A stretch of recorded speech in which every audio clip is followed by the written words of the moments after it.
Welcome to the Deconstructionist Deep Dive. The podcast that doesn't just accept the story. We break it We examine the pieces. and expose the machinery inside. Let's dive in. What if everything about manifesting your reality isn't just wrong, but is designed to be wrong? Okay. Today we are definitely putting on the intellectual hazmat suits. We really are. We're diving deep into something huge, something you see everywhere. Modern manifestation ideology, MMI. Oh yeah, it's inescapable. The books, the seminars, the Instagram gurus, all promising you the universe. Right, if only your vibration is right or your energy is aligned. And look, we're not just here to debate if thinking positively makes you feel a bit better sometimes. That's not the point. No, that's way too surface level. We're looking at this as a system, a really robust, fully constructed system. It has its own laws, its own diagnosis for what's wrong with you. And crucially, its own proprietary, often very expensive solution. Exactly. So we're going to take the whole argument architecture apart. We'll trace it right from the beginning, the foundational axioms, those beliefs you just have to accept. All the way through to the prescribed outcome, the big promise at the end. Our mission today, it's to analyze MMI not as just, harmless spiritual fluff. No, we're treating it as a sophisticated system, like a machine, really. One that's got some very effective control mechanisms built in. Yeah, and philosophical contradictions it tries to hide. And maybe most importantly, a very specific socioeconomic function. It plays a role, a very profitable one, within what we're calling the guru-industrial complex. We should probably define that quickly, shouldn't we? Because it's the engine driving this whole thing. Good point. It's that whole multi-million, maybe billion-dollar industry. It's built on the retreats, the online courses, the certifications, the books, the merch. All sold, typically, through the personality of some enlightened guru figure, someone who claims to have the secret. And our job is to find the machinery inside that, inside this lucrative system that often creates dependency rather than freedom. Let's get started then. Okay, let's unpack this architecture, because any ideology that sticks, that really gets its hooks in, needs a solid blueprint. Right. And the thing is, if you, the listener, accept those initial assumptions, those starting points. You're kind of logically trapped, aren't you? You're led down a path, and even if later steps seem bizarre, they follow from that first acceptance. Precisely. And the starting assumption here, the absolute core belief, the non-negotiable foundation, it's extreme. It's what the source material calls idealist primacy. Idealist primacy. Let's break that down. It sounds academic, but it's fundamental to how MMI flips reality on its head. It really does. Node 2 in the analysis, this core belief, it states that your external reality, everything outside your skin, is a direct and immediate manifestation of your internal mental states. And not just like your perception is shaped by your mind. No, this is stronger. This is extreme ideological idealism. They present it like a law of physics, a law of consciousness. Think about what that actually means for you personally. Your job, your health, your relationships, how much money you have. Yeah. Even like big world events. MMI says all of that is ultimately just a projection of your inner state, your alignment. It completely flips the usual script, right? The materialist view is generally that the world, your conditions, shape your consciousness. MMI says, nope, your consciousness shapes the world, full stop. So, if your inner state is the primary cause of everything, then the system needs to redefine you, the human instrument. It needs to make you seem, incredibly powerful, but also incredibly adjustable. And that's where we get this concept of the four-dimensional self. It sounds technical, maybe even scientific. It does. And this is where they start layering in their own special vocabulary. We all kind of get the physical body, the mental body, the emotional body. We talk about those. Sure, those are familiar concepts. But MMI adds a crucial fourth piece, the energy body. The energy body. This is key, isn't it? It's absolutely pivotal. The sources we looked at identified this energy body as just a masterful piece of ideological engineering. Why? Because it's completely non-falsifiable. It's mystical. Meaning you can't test it, you can't prove it exists, you can't prove it doesn't exist. It's a black box. Exactly. It's the ultimate black box explanation for why manifestation works, or more importantly, why it doesn't work. Let's play that out. Say you visualize manifesting, a big promotion. You do all the affirmations, the meditations, but nothing happens. Right. A standard view might say, well, the company restructured, or maybe your performance wasn't quite there. Material reasons. But MMI has to protect its core law, idealist primacy. The law can't be wrong. So where does the failure get explained? Into the black box it goes. Well, your energy body must have been holding on to some deep-seated fear of success, or you had an unconscious block related to deservingness. So the energy body conveniently absorbs all the failures. It deflects blame away from the MMI system itself. And puts it squarely back onto you, the user. Your internal state wasn't pure enough, wasn't aligned enough. Which then means you need more help, more fixing. Probably from the same system that just blamed you? It keeps the user convinced they are the problem, and it ensures they keep coming back for more proprietary fixes. It's brilliant, in a way. And tied into this is how the system even defines success or happiness. It has to be defined in a way that supports this internal focus, right? Note 8 talks about happiness as conformity. Yes, this is subtle but really important.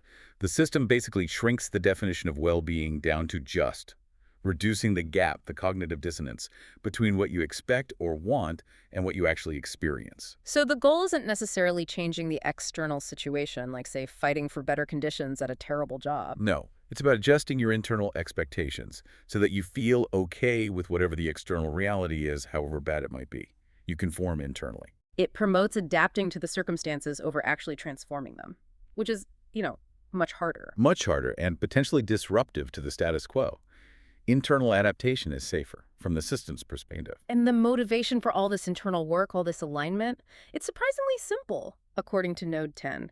Pleasantness as the universal motive. Right. The idea is that everything humans do deep down is just a search for feeling good.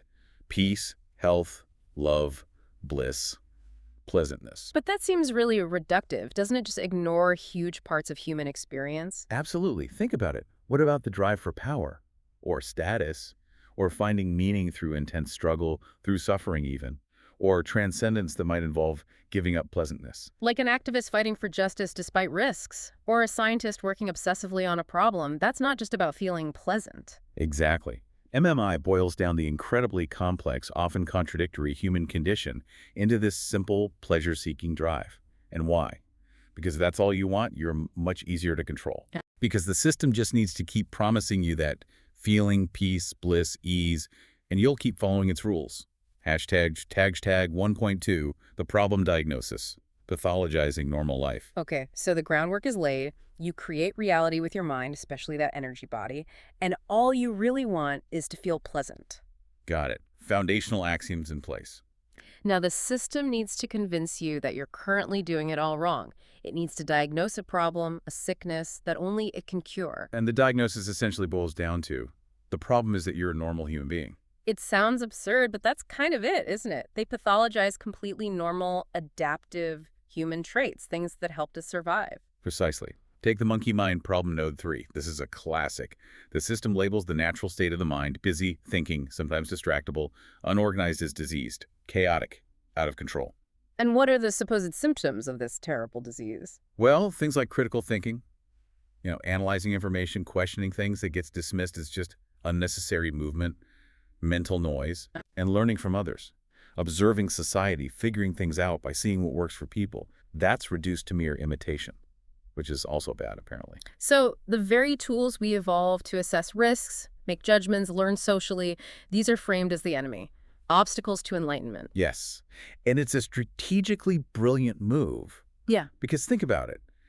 If your own critical thinking is part of the disease, how can you possibly critique the MMI ideology itself? Any doubt or questioning you have is immediately invalidated. Oh, that's just your monkey mind resisting the truth. Exactly. It's a built-in defense mechanism. It isolates you.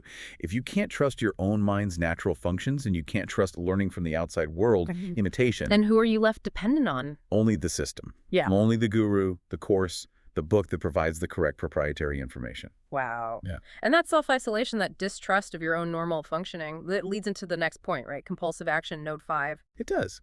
The system takes most of your everyday activities, checking your phone, making plans, having conversations, and labels them unconscious and reactive. Basically, robotic. And it sets up this stark choice, this false dichotomy. Either you're acting like an unconscious robot, or you're engaging in their specific brand of conscious action, which usually involves intense focus, alignment, intention, following their rules. There's no middle ground.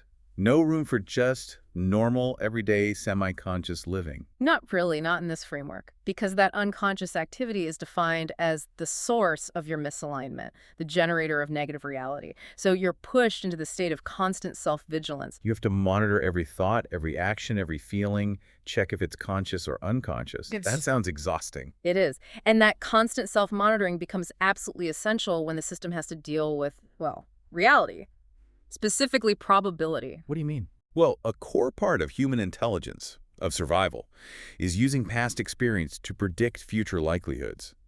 If something failed 10 times before, you learn it'll probably fail the 11th time. Common sense, basically. Learning from experience. Right. But MMI cannot tolerate limitations based on past data. It undermines the core promise of unlimited manifestation. So it takes this essential survival skill and gives it a damning label. The tyranny of possible, Node 9. The tyranny of possible. That sounds dramatic. It is. It's called a disgrace to the human spirit. Think about that. Using your experience and reason to make sensible predictions is framed as a spiritual failure. Why? What's the function of that? The system needs you to believe the future is a completely blank slate, totally open to your mental commands, utterly unconstrained by physics, history, or past results. Because if you admit limitations, if you acknowledge probabilities. You're implicitly admitting that maybe your mind doesn't create all reality. You're giving up on your supposed infinite power. So they need you to suspend reality testing. They need you to ignore the evidence of your own life, basically, to maintain faith in the system's promise. Precisely. It's a necessary step to get you to believe you can actually manifest, say, immense wealth or perfect health just by thinking about it hard enough. Hashtag tag 1.3, the proposed solution, the proprietary technology. Okay, so the system has laid the foundation. You create reality, but your normal mind is a monkey mind ruled by compulsive action and trapped by the tyranny of possible. You're diagnosed. You're broken, essentially, according to them. So now they offer the cure, the one and only solution. And it's a big promise. The endpoint they dangle is the Kalpavriksha ideal, Node 4. The Kalpavriksha, that's the wish-fulfilling tree from Hindu myths. Okay. Exactly. And the system promises that you, the individual, can become that tree. You can achieve a state of being so perfectly organized, so aligned. That you can manifest whatever you desire instantly, without even taking action. Just wish and receive. Total power through total inaction. That's the ultimate carrot. It is. And let's be clear, this is an extraordinary claim. There's zero empirical evidence for this kind of effortless, actionless manifestation. It completely decouples intention from effort or material reality. But it's incredibly seductive. It's the ultimate incentive. Why put up with all the self-monitoring, the mental discipline, the potential costs? Because the promised payoff is basically godhood. The ability to just desire something and have it appear. And how exactly do they tell you to achieve this godlike state, this perfect alignment? Well, this leads directly to the system's choke point, the place where they control access, Node 12. The spiritual monopoly. Monopoly, okay. To get to that Kalpavriksha state, Yeah. to perfectly align those four bodies, especially that slippery, non-falsifiable energy body, Yeah. the system positions one specific practice or set of practices as the essential, exclusive technology. Often this is branded as the science of yoga or some specific meditation technique, right? Yes, frequently. And notice the clever rebranding, calling it a science or a technology. It makes it sound objective, necessary, maybe even unavoidable. So it's not just suggesting yoga might be helpful. It's saying this specific proprietary method is the key. Precisely. It's positioned as the exclusive tool the technology required for the alignment that leads to manifestation. And by doing that, they create a required purchase point. So you become dependent. You can't achieve the promised outcome without buying their specific solution. Exactly. You're funneled into their specific marketplace, the guru industrial complex, where they are the sole vendor selling the transformation you supposedly need. It's not about open spiritual exploration anymore. No, it's about controlling the means of transformation and creating customers. Right, so we've mapped out the system's claims, its internal logic, from foundation to solution. The blueprint is laid out. Now let's pivot. Let's look at where this system becomes vulnerable. If it's a machine, let's inspect the internal wiring designed to keep users plugged in and also the big, glaring logical gaps that could cause the whole thing to short circuit. Okay, moving from description to critique. Where do we start with the control mechanisms, the internal wires? I think the most fundamental one has to be anti-intellectualism as faith. Node 6. This is where, if you're feeling confused or skeptical, The system gives you a direct command. Right. It's not subtle. It explicitly tells you to embrace simple-minded faith, Yeah. to suspend your critical thinking. Stop asking hard questions, basically. Just believe. It's framed as necessary for the process to work. It's a direct instruction. Disengage your skepticism. It acts like a firewall against the kind of deconstruction we're doing right now. Because if you start thinking too hard, analyzing the contradictions, You're told you're blocking your own flow, lowering your vibration, actively preventing your manifestation. Your intellect becomes the enemy again. wait a minute, though. This creates a kind of paradox, doesn't it? A catch-22 for the user. How so? Well, earlier, the system told you the monkey mind, your undisciplined natural thinking, was bad and needed to be controlled through conscious effort and monitoring. But now it's saying that conscious critical thought about the system itself is also bad and needs to be shut down in favor of simple-minded faith. Ah, I see. So you're supposed to meticulously monitor your internal state for alignment, but never critically monitor the system that demands that alignment. Exactly. How do they square that circle? The justification usually given is that alignment requires surrender, total trust. And you can't surrender if you're busy poking holes in the boat with your intellect. Intellectual friction disrupts the energy flow. And the energy flow via the energy body is their explanation for everything. It always comes back to that non-falsifiable component. Totally. It allows them to demand contradictory things from your mind. Okay, but what happens if your faith does get tested? You follow the rules, you embrace simple-mindedness, you do the yoga, and you still don't manifest that $1 million. The system needs an escape hatch. It absolutely does. Yeah. And it's a very elegant theological one. Node 7, the strategic theological retreat. Theological retreat, meaning how they talk about God. Precisely. They subtly redefine God. Yeah. Instead of, say, a personal God who might hear your prayer for $1 million and decide no, which implies God has agency and accountability. They shift God into something else. Right. God becomes an impersonal source of creation or universal consciousness or the field, something vast, indifferent, maybe even mechanical. What's the strategic advantage of doing that? It brilliantly solves the problem of unanswered prayers or failed manifestations. If you don't get what you want, it's not because this impersonal source refused you or because maybe reality doesn't work that way. It's because you failed to align properly with the source. You didn't tune your frequency correctly. The source is just a neutral energy field. The fault is always in your reception. So they get to keep the powerful, spiritually resonant language, God, source, universe, which feels good to the user. But they remove all the messy accountability that comes with a God who actually makes choices. Yeah. The source just mirrors your own state back at you. If you don't like the reflection, fix yourself. Clever. And that brings us to the final control lever we need to discuss here. Individualizing the burden. Node 11, the daily command. Ah, yes, the commitment. Users are often told to commit every single day to creating a pleasant, joyful, and loving world, starting with their own immediate reality. Which sounds great on the surface, doesn't it? Yeah. Very positive, very proactive. It does. But when you analyze it within the MMI framework we've uncovered, what's it really doing? It's perfectly individualizing the responsibility for fixing everything. All problems become personal problems of alignment. So if you're facing, say, huge medical bills because of a broken healthcare system, MMI doesn't point you towards activism or policy change. No, it asks, are you suffering? Clearly, you failed to create a pleasant reality for yourself through proper alignment. Is there injustice in the world? That's a reflection of collective low vibration, but your job is just to fix your vibration. It channels all that potential energy for change, frustration, anger, desire for justice away from the external systemic issues. And directs it firmly inward onto constant self-optimization rituals. Keep polishing your inner mirror, and don't worry about the external world that's causing the problems. The external system remains conveniently unchallenged. Hashtag DAG 2.2 Internal Vulnerability Assessment. Okay, let's pivot slightly now. We've seen the control levers. Where does the ideology itself just? Well, where does it break down logically when you hold it up against reality or other ways of thinking? Yeah, where are the weak points in the concepts themselves? The most obvious one is right back at the beginning. That core axiom, mind creates reality. The idealist primacy thing. Exactly. The ideological overreach there is just huge. For starters, it runs completely counter to materialist philosophy. Think about Marx's core idea. That our social existence, our material conditions determine our consciousness. Right. Our economic reality, the society we live in, the base structure, profoundly shapes how we think, what we believe is possible, what our consciousness even is. MMI flips that entirely, claiming the superstructure, mind, creates the base reality. Right. And beyond philosophy, there's just physics, biology, basic constraints. Of course, no matter how perfectly you align your energy body, you're probably not going to levitate. You can't manifest food out of thin air if there's a famine. Material constraints are real.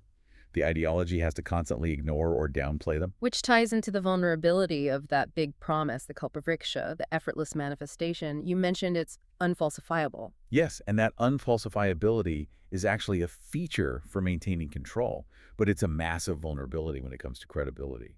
It relies on pure magical thinking. How does that link to the just world idea? It reinforces it perfectly. The just world hypothesis is that deep-seated bias we have, wanting to believe the world is fair and people get what they deserve. Okay. MMI feeds this directly. If manifestation fails, you don't get the job, the relationship sours, you get sick. The system never blames randomness, external factors, or the limits of the ideology itself. Never. It's always use your error. Always. You didn't align enough. You had hidden doubts. Your energy body had a blockage. It's your fault. So if good things happen, the system gets credit. If bad things happen, you get the blame. Precisely. Which perfectly reinforces the idea that the universe is just and your circumstances are a direct, deserved reflection of your inner state.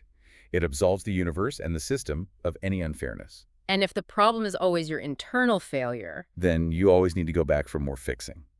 Which brings us right back to the economic engine, the capture mechanism. yoga as technology, node 12, the spiritual monopoly again. Exactly. Because if the problem is diagnosed as your faulty alignment, and the only cure is the proprietary technique, the special yoga, the specific meditation, the guru's exclusive insights. You have to keep paying. It creates this perfect dependency loop. Yes. The system promises this radical, effortless freedom, the Kalpavriksha, but what it actually delivers is a requirement for constant, effortful self-monitoring and participation in their proprietary training. Often involving expensive courses, retreats, subscription models. Absolutely. The grand promise of spiritual transcendence is leveraged to create a cycle of consumption. You're captured, economically and ideologically. Okay, this is where we really put the pressure on. We can see the internal flaws, but let's bring in some outside perspectives, some heavyweight philosophies, ancient and modern, that grappled with similar questions about desire, reality, and freedom. Right, let's see how MMI stacks up against other wisdom traditions. This isn't just critiquing it in isolation, it's contrasting it. Where should we start? How about Stoicism, particularly the idea of amor fati, loving one's fate?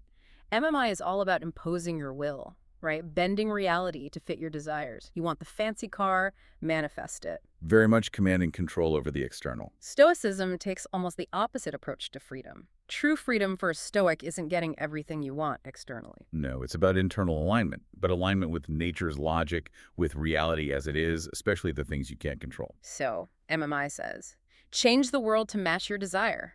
Stoicism says, change your desire to accept the world, accept what happens. Exactly. Amor fati.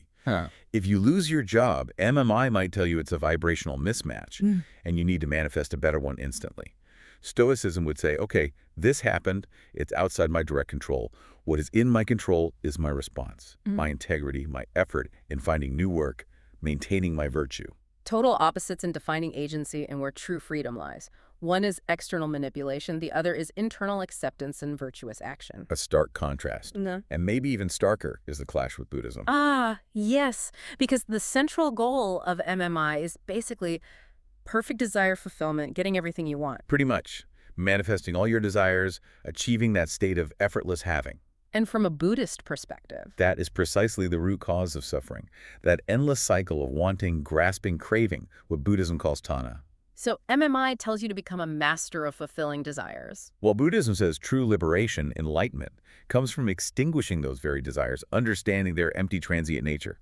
Not getting the yacht, but letting go of the craving for the yacht. So the entire MMI project of using the mind to desperately grasp for material things or specific outcomes would be seen as a fundamental misunderstanding of reality, a wrong view, or ditthi in Buddhist terms. It's actively cultivating the source of suffering, not eliminating it. It's spiritual programming running in reverse from that perspective. Okay, switching gears to the socio-political angle. How does MMI look when you hold it up against a Marxist analysis? Oh, it becomes transparently functional. MMI looks like a perfect tool of the ruling ideology, the superstructure. How so? By misdirecting people. Absolutely. Think about someone struggling, the low-wage worker, the indebted student, anyone feeling crushed by the economic system. Marxism would analyze their material conditions, the economic base, and likely call for collective action, changing the system. But MOI tells that person. Your poverty isn't about capitalism or exploitation. It's about your internal state. Your energy is blocked. Your vibration is low. Focus on your alignment. It privatizes the problem. It takes a systemic issue and makes it an individual spiritual failing. Precisely.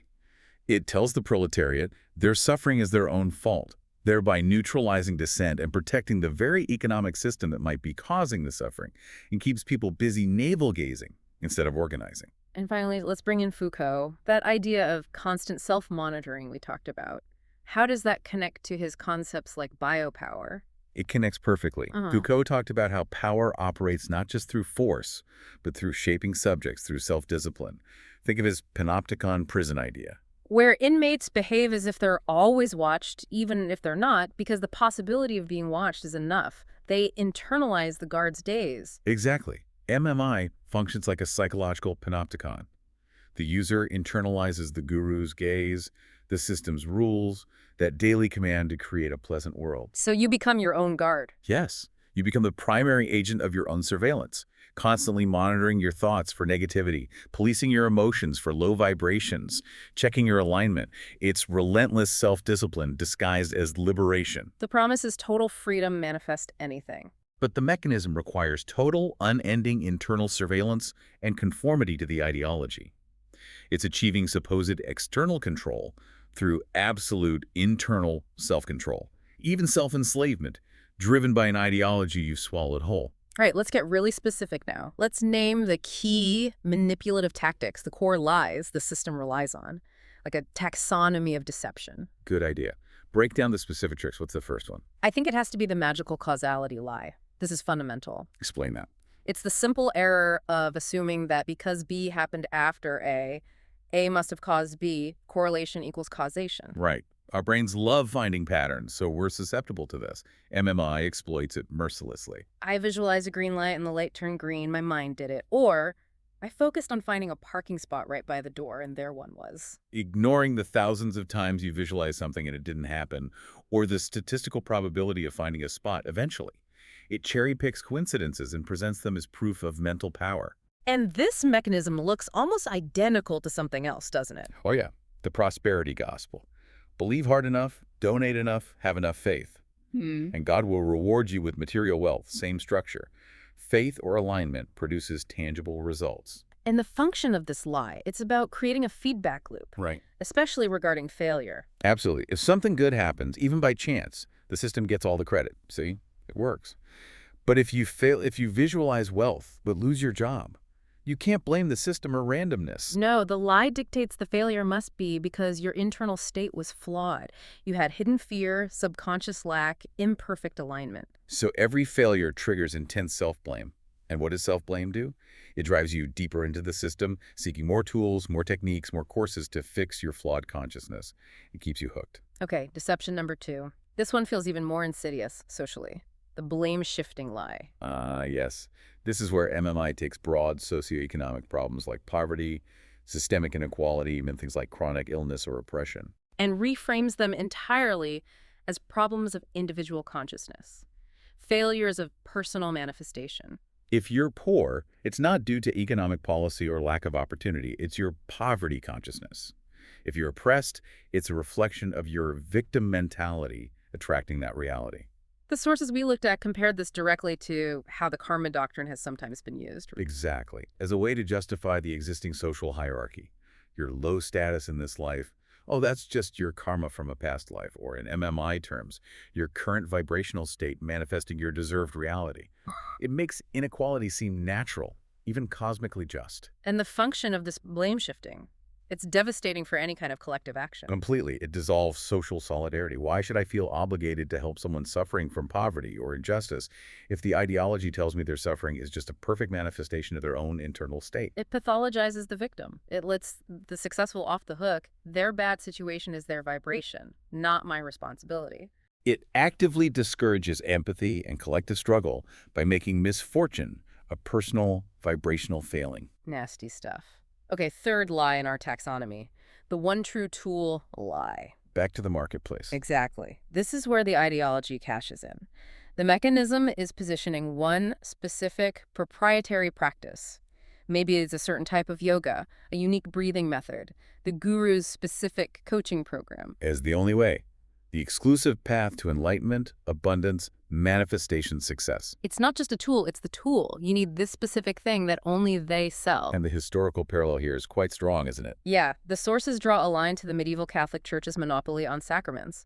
Back then, you needed the Church's rituals, administered by their priests for salvation. Access was controlled. And today, in the MMI world, you often need the Guru Industrial Complex's proprietary techniques, the extensive retreat, the master class, the certification to achieve the promised alignment, or Kalpavriksha state. So the function is clear. Establish a spiritual marketplace where they are the sole vendor of the essential product. Turn genuine human seeking for meaning or improvement into a consumer relationship. You can't find the answers through your own effort, reflection, or other traditions. You must buy their specific brand of enlightenment tech.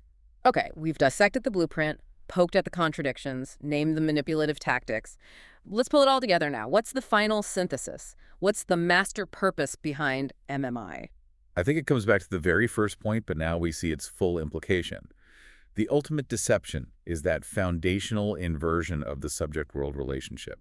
The claim that your internal state is the primary cause of external reality. Yes, that audacious, unsupported metaphysical claim. It rewrites the rules of the universe. So we need to be clear. This isn't just some philosophical quirk. It's not accidental. This core deception serves a crucial function. It's the master justification. Right. The reason it's constructed this way is to produce specific results in the believer. What are they? Two key things, according to the analysis: political quietism and total self-blame. Explain that connection.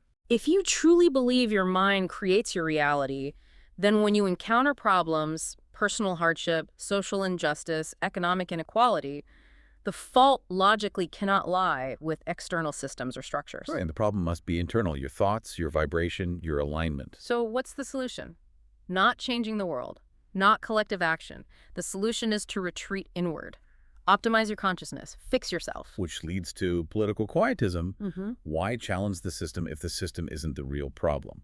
And it locks in self-blame. If things are bad, it's definitively your fault. So if MMI isn't really about genuine spiritual growth for its own sake, what is its primary function in society? Its main role appears to be socioeconomic. The sources argue it acts as a perfect safety valve for systemic pressure, especially within the context of late capitalism. Late capitalism, meaning our current era with high stress, precarity, inequality, that feeling of being powerless against huge economic forces. Exactly. Think about the anxiety, the debt, the job insecurity, the sheer overwhelm many people feel. That builds up immense psychological pressure. People need an outlet, a sense of agency. And MMI offers that. It offers the illusion of agency. It takes all that legitimate frustration and anger about external conditions And channels it inward, away from critiquing the economic system, away from demanding political change, away from organizing collectively. and directs it into endless cycles of self-improvement rituals.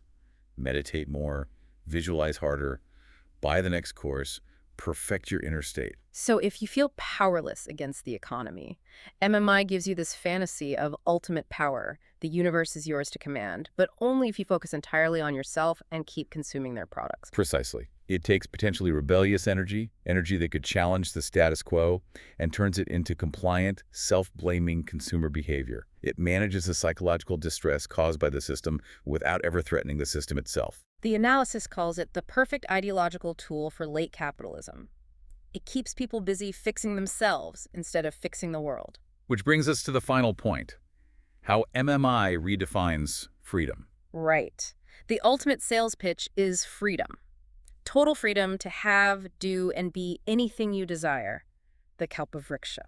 But we have to expose this as a kind of phantom freedom, a mirage. Because what does achieving that supposed freedom actually require, according to the system? It requires becoming an absolute slave Right. to a relentless, continuous, proprietary regimen of self-optimization. You're constantly monitoring, judging, adjusting your thoughts, feelings, energy. You're on a treadmill of self-help consumption. You're optimizing, not living, and certainly not questioning the treadmill itself. Exactly. Compare that to the kind of freedom offered by the other philosophies we touched on. True freedom, in those views, isn't about mastering desire to get everything you want. It's more about liberation from desire, liberation from the compulsion to constantly manifest and control. Yes, liberation from the very imperative to always be wanting, fixing, optimizing. True freedom might involve recognizing the mind not as a reality creation engine, but as a fortress to be defended Defended against what? against coercive ideologies like MMI that try to colonize it. Freedom is the ability to see the system clearly, to critique the market forces, to accept the realities of the material and social world without needing to constantly police your own thoughts for fear you'll manifest something bad. It's the freedom to struggle, maybe even the freedom to fail, without it being a cosmic judgment on your vibrational worth. And crucially, the freedom to recognize that the shared social world, collective action, and tackling real systemic problems might matter infinitely more than tweaking your personal energy field. That's where real agency, real change, might actually begin. Not in conforming your mind to reality, but in seeing reality clearly enough to perhaps collectively change it. And that's our deep dive for this week. Remember, the most dangerous illusion is the one you don't know you're in. But now you know. So here's our question for you. So we've torn apart manifestation theory. Now the real question is, what is the one idea you've held on to that you're finally ready to put on the chopping block? Let us know in the comments. Question the narrative. Deconstruct the dogma. See the system. We'll see you next time. Stay skeptical.